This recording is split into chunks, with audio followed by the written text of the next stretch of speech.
Kel'Thuzad vs Mal'Ganis. Who is the true master of the undead? Visuals of the Scourge army marching relentlessly across the frozen wastelands of Northrend.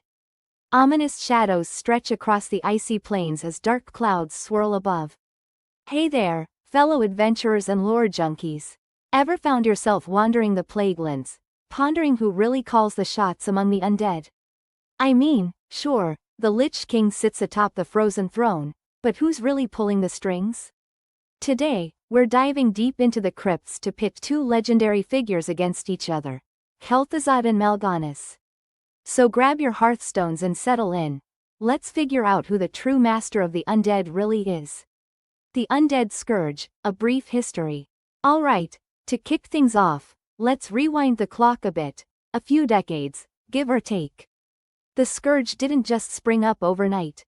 It all starts with the Burning Legion, those interdimensional troublemakers with a penchant for world-ending. Back in the day, the orc shaman Ner'zhul got himself into a bit of a pickle with Kil'jaeden, one of the Legion's big shots. Fast forward, Ner'zhul's spirit gets bound to the frozen throne, becoming the Lich King around year 5 ADP, after the Dark Portal.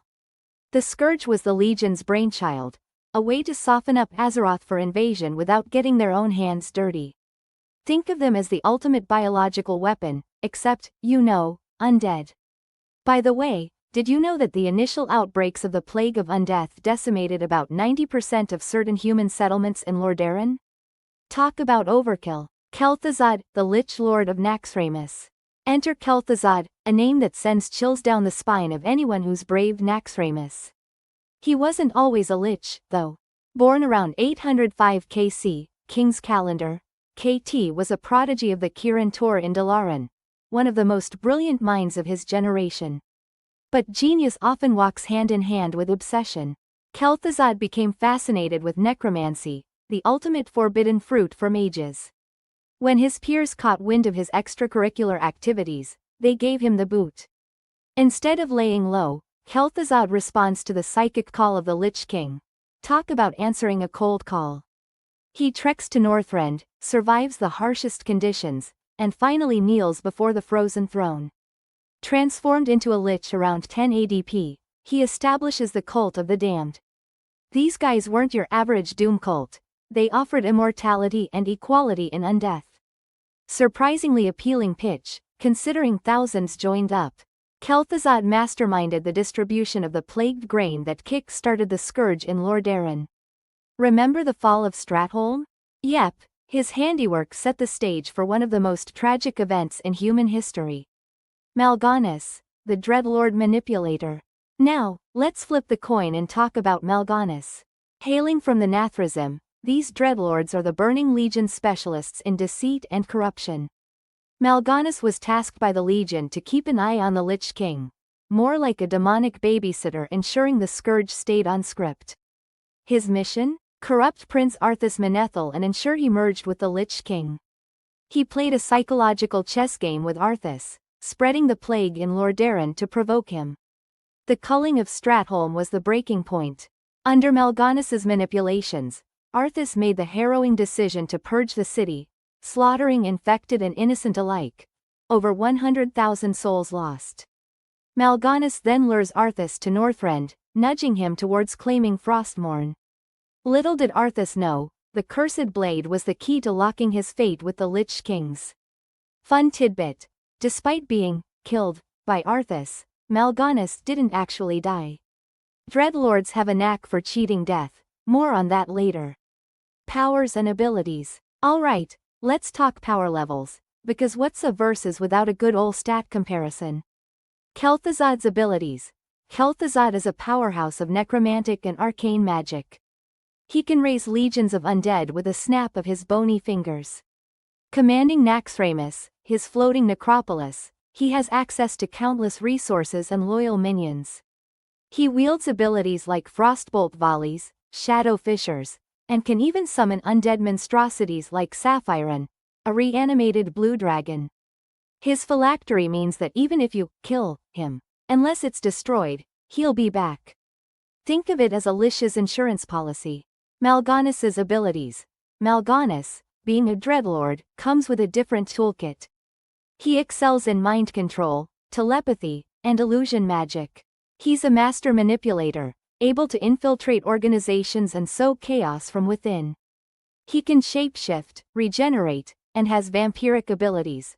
Remember facing him in Warcraft 3 when he kept healing himself? Annoying, right? Importantly, unless slain in the twisting nether, dreadlords don't die permanently. So, when Arthas killed Mal'Ganis in Northrend, he was merely sent back, not eliminated. Comparative analysis. Kel'Thuzad brings raw magical might and tactical brilliance, commanding armies directly. Mal'Ganis is the puppet master, manipulating events to his favor, indirectly controlling outcomes. It's a clash between overt power and subtle influence. Influence over the undead. Who's got the bigger sway over the undead? Kel'Thuzad's leadership. Kel'Thuzad is the Lich King's lieutenant, entrusted with significant autonomy. He doesn't just lead, he embodies the Scourge's will. His creation of the Cult of the Damned was a masterstroke, securing a steady flow of converts. He planned and executed the invasion of Quel'Thalas, leading to the death of 90% of the High Elf population. This act not only decimated a civilization but also secured the Sunwell for the Lich King's resurrection, a 2-for-1 deal. Mal'Ganis's manipulation. Mal'Ganis's influence is more nuanced. By corrupting Arthas, he indirectly shaped the future of the Scourge. Arthas as the Lich King expanded the Scourge's power exponentially. Later, Mal'Ganis infiltrated the Scarlet Onslaught as Admiral Barian Westwind, steering the fanatical organization to serve his ends. His ability to manipulate entire factions showcases his indirect control. Legacy in Warcraft lore. Legacy isn't just about deeds, it's about lasting impact. Kel'Thuzad's impact. Kel'Thuzad's presence is felt throughout WoW's history. As the final boss of Naxxramas, both in Classic and Wrath of the Lich King, he's challenged players for years. The fact that Naxxramas was repurposed for higher-level content speaks to his enduring legacy. His phylactery remains a significant plot point. There's an unresolved thread about where it ended up after his defeat, a mystery that keeps players speculating. He's also featured in other Blizzard games like Hearthstone and Heroes of the Storm, cementing his status as an iconic villain. Mal'Ganis's impact. Mal'Ganis's manipulation of Arthas set in motion events that reshaped Azeroth. Without him, the Lich King might not have gained such a formidable champion. He pops up in Wrath of the Lich King, meddling with the Scarlet Onslaught, showing he's still playing the long game. While he might not have the same screen time as Kel'Thuzad, his actions have galaxy brain-level consequences. Cultural significance. Kel'Thuzad is often the poster child for liches in pop culture, a testament to his design and story arc. Mal'Ganis represents the archetype of the manipulative demon, a shadowy figure influencing events from behind the scenes. The true master revealed. Alright, moment of truth. Who's the real MVP of the undead? Analyzing their journeys. Kel'Thuzad's rise from a mortal mage to an immortal lich showcases dedication, or fanaticism, depending on how you see it. His direct actions expanded the Scourge's reach significantly. Mal'Ganis operated from the shadows, but his influence on key individuals like Arthas had ripple effects that can't be ignored.